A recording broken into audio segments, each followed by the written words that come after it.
Media జర్ర ఒక 2 అడుగులు ఇంటికేసి మంచిగా వస్తుందన్న. జోహార్ దందం గోపాల్. న్యాయం జరిగేంత వరకు ఒక ఫోటో కొట్టుకున్నా, అందరు గ్రూప్ ఫోటో కొట్టుకుంటాం.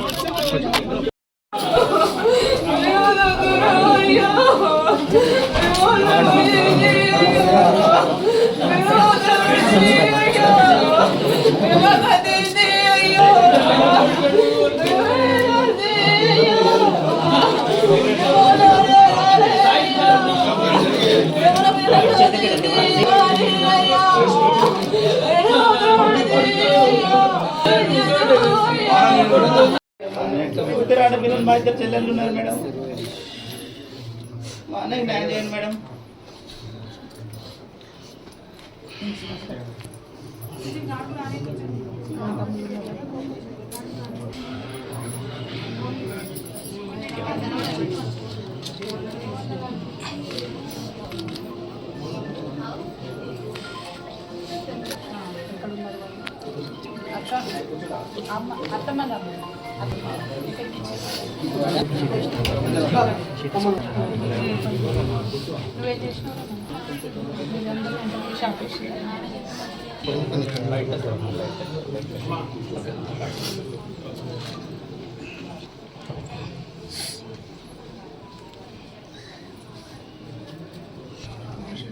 ప్రభుత్వం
నేరెళ్ల గ్రామంలో ఉన్నాం.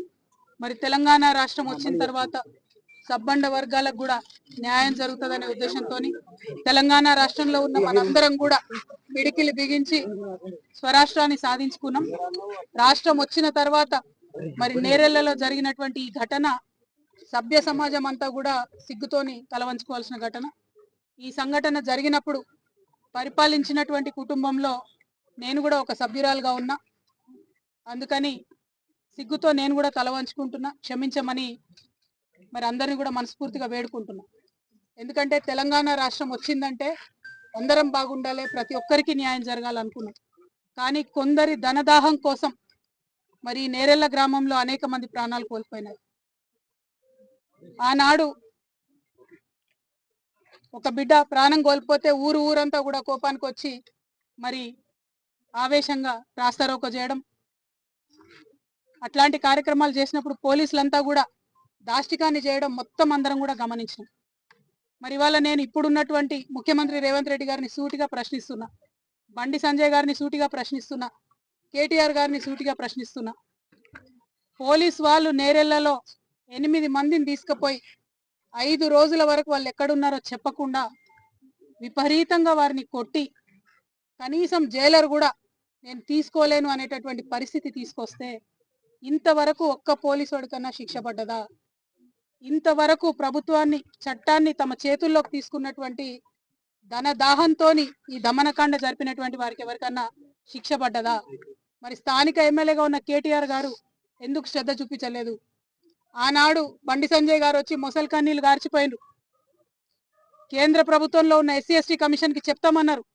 ఏమైంది రిపోర్ట్? అది ఇంకా నడిచొస్తుందా ఢిల్లీ నుంచి? ఎందుకు ఇన్ని రోజులైతే రిపోర్ట్ రాదు? ఖచ్చితంగా రిపోర్ట్ రావాల్సిందే. రావడం కోసం నేను ముందుంటే అవసరమైతే ఢిల్లీకి పోతాం, అవసరమైతే నేరేళ్ళ బాధితులందరినీ కూడా తీసుకొని ఢిల్లీకి పోయి ఆ రిపోర్ట్ తీసుకొని వస్తాం. అంతకుముందు human rights commission, national human rights commission అప్పుడున్న డీజీపీకి చెప్పింది చర్యలు తీసుకోండి, మీరు ఎస్పీ గారి మీద చర్యలు తీసుకోండి అంటే ఒక చిన్న ఎస్ఐని బలిపశువుని చేసి ఎస్పీని కానీ మిగతా వాళ్ళందరినీ వదిలిపెట్టినటువంటి పరిస్థితి. అంటే ఎట్లా ఉంది తెలంగాణలో? ధనవంతుల పక్షాన మీరుంటే పేదవాళ్ల పైన ఎంత దమనకాండ చేసినా 9 సంవత్సరాలు గడిచిపోయినా వాళ్ళని కాపాడుకుంటామని ప్రభుత్వం చెప్పడం చాలా అన్యాయం. ఒక్క ప్రభుత్వం కాదు, కేసీఆర్ గారి ప్రభుత్వంలో ఈ సంఘటన జరిగింది. తర్వాత రేవంత్ రెడ్డి గారు వచ్చి 30 నెలలైంది. ఆనాడు పెద్ద పెద్ద మాటలు మాట్లాడిన రేవంత్ రెడ్డి గారు ఈ 30 నెలల్లో కనీసం నేరెళ్ళ పేరు కూడా ఎత్తలేదు. ఇది మానవత్వమా? ఇంత అన్యాయం ఉంటుందా? ఓట్ల కోసమేనా మనం చేసేదంతా? ఈ నేరెళ్ళ నేల నెత్తుడితో తడవలేదా? అది గుర్తొస్తలేదా మీకెవరికి?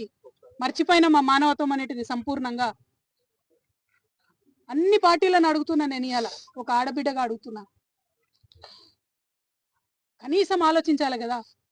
ఒక్కరోజు వచ్చి పరామర్శించి ఫోటోలు దిగిపోతే అయిపోతుందా? నేను అట్లా టూరిస్ట్ లెక్క రాలేదు, పరామర్శించుకోవడానికి రాలేదు. నేరెళ్ళ బాధితులందరినీ నేను ఒక ఆడబిడ్డగా, తెలంగాణ ఆడబిడ్డగా, పౌరుషం ఉన్న ఆడబిడ్డగా, మనకు జరిగిన అన్యాయం, మనకు జరిగిన అవమానం మర్చిపోదని చెప్పడానికి ఇక్కడికి వచ్చిన. ఖచ్చితంగా ప్రశ్నిద్దాం, ఖచ్చితంగా పరిష్కారం తీసుకుందాం. మన మీద ఈ దమనకాండ చేసిన వాళ్ళు ఎంత పెద్ద వాళ్ళైనా వాళ్ళకి శిక్ష పడే వరకు పోరాడదాం, నిలబడదాం. మన తెలంగాణ గడ్డ ఉన్నదే ప్రశ్నించే గడ్డ. ప్రశ్నించిన ప్రతి ఒక్కరిని అవమానిస్తున్నారు, బయటకు పంపిస్తున్నారు, దాడులు చేస్తున్నారు, దాష్టికం చేస్తున్నారు. అది ఆ ప్రభుత్వం లాగాలే ఈ ప్రభుత్వంలో కూడా ఆగుతలేదు. నేను నేరెళ్ళ ప్రజలందరినీ కూడా చేతులెత్తి నమస్కరించి విజ్ఞప్తి చేస్తున్నా, ఇసుక కోసం ఆ ప్రాణాలు పోగొట్టుకున్నది మనం. ఇసుకనా? డబ్బు ముఖ్యమైపోయిందా? ఇవాళ ప్రాణాలు పలసగా అయిపోయినాయా? అన్యాయం కదా. ముఖ్యమంత్రి గారిని ఒకటే డిమాండ్ చేస్తున్నా నేను, కనీసం మీకు ఇంత మానవత్వం మిగిలి ఉన్నా ఆనాడు ఓట్ల కోసం వచ్చి వీళ్ళని వాడుకున్నారు కదా నేరెళ్ళ వాళ్ళను. ఏమైపోయింది మరి ఆ మంత్రులందరూ? మీరా కుమార్ని తీసుకొచ్చారు కదా, ఏమైపోయింది మీరా కుమార్ గారు? ఏమైపోయింది బట్టి విక్రమార్క గారు? ఏమైపోయింది పొన్నం ప్రభాకర్ గారు, అడ్లూరు లక్ష్మణ్ గారు?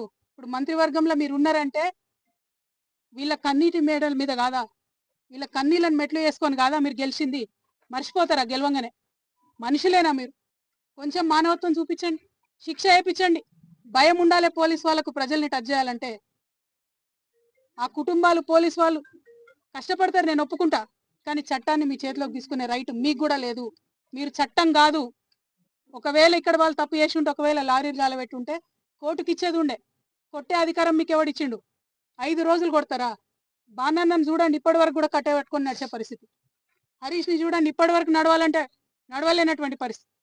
చనిపోయినటువంటి గోపాల్ వాళ్ళ కుటుంబం చెప్తున్నది 9 ఏళ్ళు ప్రతి నిత్యం హాస్పిటలే, ఒక్క రూపాయి కూడా ఇవ్వలే గవర్నమెంట్. నేను డిమాండ్ చేస్తున్నా, నేరేళ్ల బాధితులందరూ కూడా 1 కోటి రూపాయలు ఇవ్వాల్సిందే. రేవంత్ రెడ్డి గారి ప్రభుత్వం ప్రతి కుటుంబానికి 1 కోటి రూపాయలు ఇవ్వాల్సిందే, ఖచ్చితంగా ఇవ్వాల్సిందే. ఈ దమనకాండకు పాల్పడ్డ నేరస్తులకు శిక్ష పడాల్సిందే. తెలంగాణ రక్షణ సేనను ఉట్టిగా పెట్టుకోలే, నేను తెలంగాణను రక్షించుకోవడానికే పెట్టుకున్నాం. ఖచ్చితంగా ఢిల్లీ నుంచి రిపోర్ట్ తెప్పించుకుంటాం, ముఖ్యమంత్రి గారి మెడలు వంచుతాం, పరిష్కారాన్ని చూపిస్తాం. అందరిలాగా పరామర్శించుకోవడానికి రాలేదు, ప్రశ్నిస్తాం, పోరాడతాం, పరిష్కరిస్తాం. ఖచ్చితంగా పరిష్కారం చూపడం కోసమే వచ్చినాం. మీ అందరు నేను మళ్ళొకసారి క్షమించమని కోరుతా ఉన్నా. ఈ దమనకాండ జరిగినప్పుడు ఆ పరిపాలించిన కుటుంబంలో నేను కూడా ఉన్నా, సిగ్గుతో తలవంచుకుంటున్నా. ఆ విషయం ఆనాడు చెప్పినా, ఈనాడు కూడా చెప్తున్నా. మీ అందరినీ ఒకటే రిక్వెస్ట్ చేస్తున్నా, ఇప్పుడున్న ప్రభుత్వాన్ని మర్చిపోవద్దు, మాటలు ఇచ్చిపోయిన ఎవరిని కూడా మర్చిపోవద్దు, మనకు జరిగిన అవమానాన్ని మర్చిపోవద్దు. ఇదొక మనిషిగా చెప్తున్నా, నేను తెలంగాణ ఆడబిడ్డగా చెప్తున్నా. పార్టీలు, రాజకీయాలు మళ్ళీ వేసుకుందాం ఎలక్షన్ అప్పుడు, కానీ మనం మాత్రం మనకు జరిగిన అవమానాన్ని మర్చిపోవద్దు. దానికోసం కొట్లాడతాం. అంతవరకు గోపాల్ గారి కుటుంబానికి ఖచ్చితంగా మా పార్టీ తరఫున మేము కూడా అండగా ఉంటాం. స్థానిక శాసనసభ్యుడిగా కేటీఆర్ గారు కూడా అండగా ఉండాలి.